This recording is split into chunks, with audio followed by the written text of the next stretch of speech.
And of course, in the recent history of brainwashing, both as applied to prisoners of war and to the lower personnel within the Communist Party in China, we see that the Pavlovian methods have been applied systematically and evidently with extraordinary efficacy. I mean, I think there can be no doubt that by the application of these methods, a very large army of totally devoted people has been created. The conditioning has been driven in, so to say,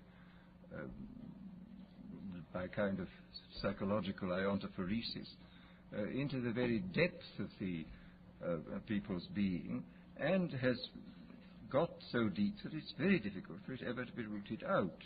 And these methods, I think, are a real refinement on the older methods of terror, because they combine methods of terror with methods of acceptance, that the person who he is subjected to a form of terroristic stress, but for the purpose of inducing a kind of voluntary, quotes, acceptance of the state and the psychological state into which he has been driven, and the state of affairs within which he finds himself. So that, as I say, there has been, I think, a definite improvement, shall we say, even in the techniques of terrorism. Well, then we come to the consideration of other techniques, of non-terroristic techniques for inducing consent and for inducing people to love their servitude. Here, I mean, I think we can, I don't think I can possibly go into all of them because I don't know all of them, but I mean, I can mention a few of the more obvious methods which can now be used and which are based upon recent scientific findings. First of all, there are the methods connected with straight suggestion and hypnosis. I think we know much more about this subject than was known in the past. People, of course, have always known about suggestion, and although they didn't know the word hypnosis, they certainly practiced it in various ways.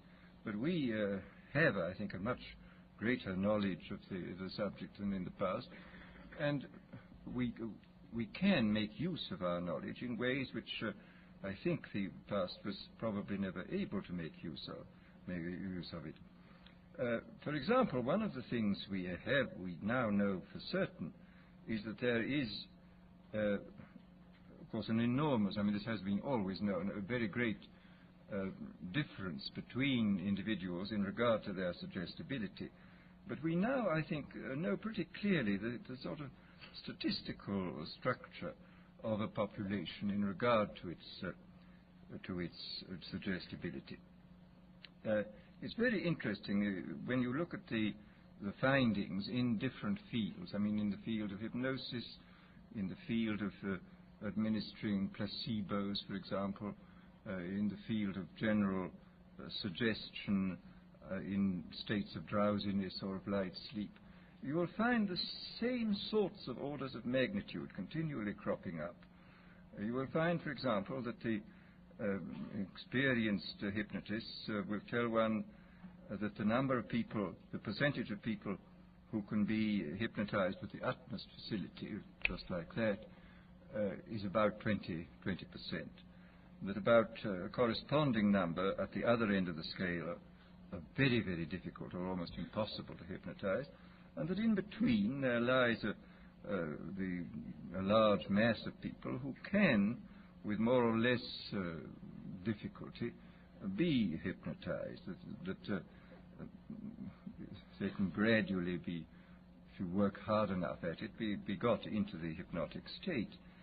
And in the same way, the same sort of figures crop up again, for example, in relation to the administration of placebos. A big experiment was carried out 3 or 4 years ago in the General Hospital in Boston on post-operative cases where several hundred men and women suffering comparable kinds of pain after serious operations were given injections whenever they asked for them, whenever the pain got bad, and the injections 50% of the time were of morphia and 50% of the time were of distilled water. And about 20% of those who went through the experiment, about 20% of them got just as much relief from the distilled water as from the morphia. About 20% got no relief from the distilled water, and in between were those who got some relief or got relief occasionally. So here again we see the same sort of distribution. And similarly with regard to what in Brave New World I call hypnopedia, which is the sleep teaching. I was talking not long ago to a man who manufactures records which people can listen to during the light part of sleep. I mean, these are records for getting rich, for sexual satisfaction, for confidence in salesmanship, and so on. And he said it's very interesting that these records are sold on a money-back basis, and he says that there is regularly between 15 and 20% of people who write indignantly saying the records don't work at all, and he sends the money back at once. On the other hand, there are over 20% who write enthusiastically, saying they're now much richer, their sexual life is much better, etc., etc. And these, of course, are the dream clients, and they buy more of these records. And then in between are those who complain they're not getting much results, and they have to have letters written to them saying, well, go persist, my dear, go on, and you'll get there. And they generally do get results in the long run.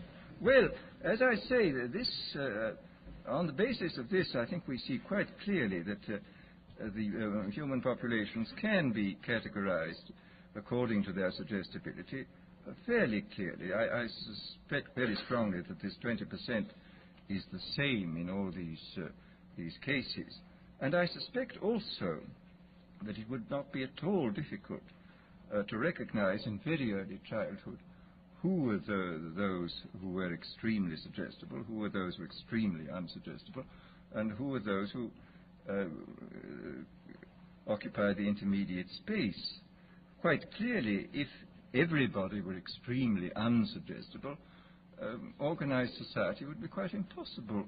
And if everybody were extremely suggestible, then dictatorship would be absolutely inevitable. I mean, it's very fortunate we have people who are moderately suggestible in the majority, and who therefore preserve us from dictatorship, but do permit organized society to be formed. But once given the fact that there are these 20% of highly suggestible people, it becomes quite clear that this is a matter of enormous political importance. For example, any demagogue who is able to get hold of a large number of these 20% of suggestible people and to organize them is really in a position to overthrow any government in any country.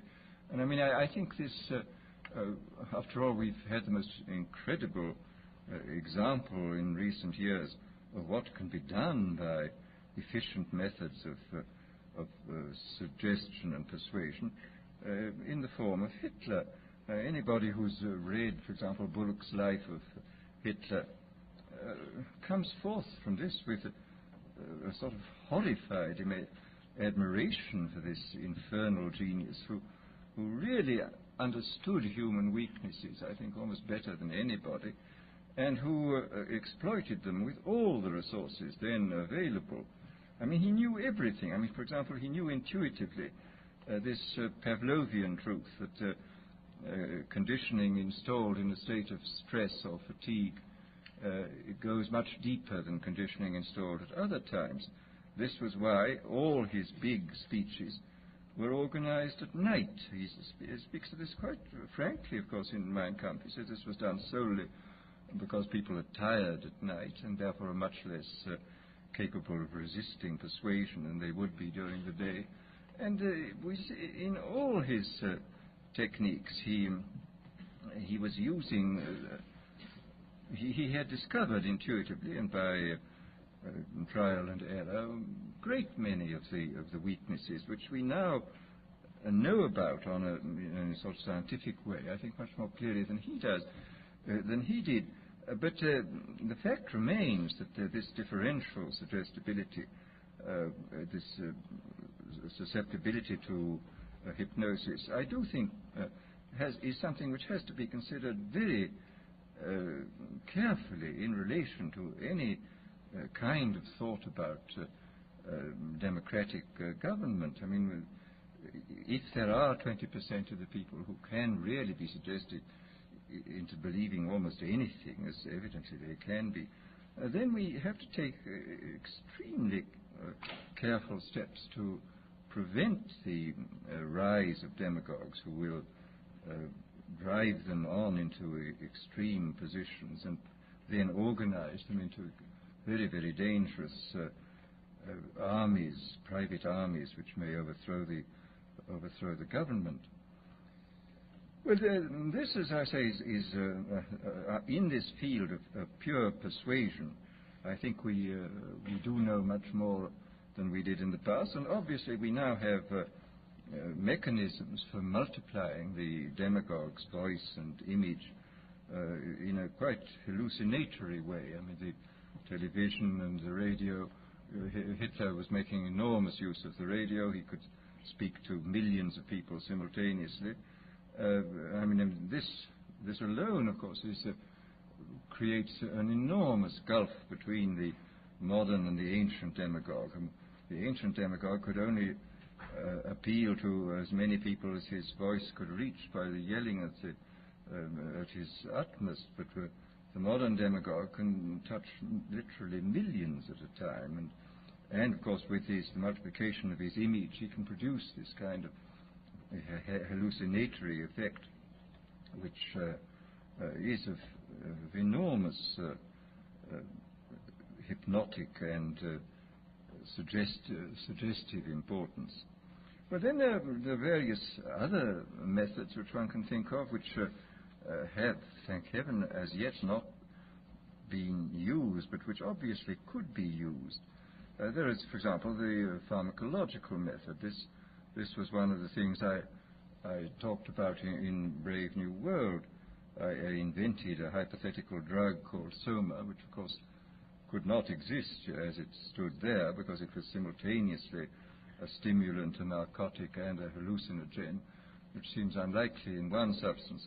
But the point is that in several, if you applied several different substances, you could get almost all these results even now. And the really interesting thing about the new chemical substances, the new mind-changing drugs, is this, that whereas, if you look back into history, it's clear that man has always had a hankering after mind-changing chemicals. He has always desired to take holidays from himself. But and this is the most extraordinary fact of all, is that every naturally occurring stimulant, narcotic, sedative, or hallucinogen was discovered before the dawn of history. I don't think there is one single one of these naturally occurring ones which modern science has discovered. Modern science, of course, has discovered better ways of extracting the active principles from these drugs, and, of course, has discovered numerous ways of synthesizing new substances of extreme power. But the actual discovery of these naturally occurring things was made by primitive men, goodness knows how many centuries ago. There is, for example, underneath the lake dwellings, the early Neolithic lake dwellings which have been dug up in Switzerland, we find poppy heads, which looks as though people were already using this most ancient and powerful and most dangerous of narcotics, even in the days before the rise of agriculture, so that man was apparently a dope addict before he was a farmer, which is a very, very curious comment on human nature.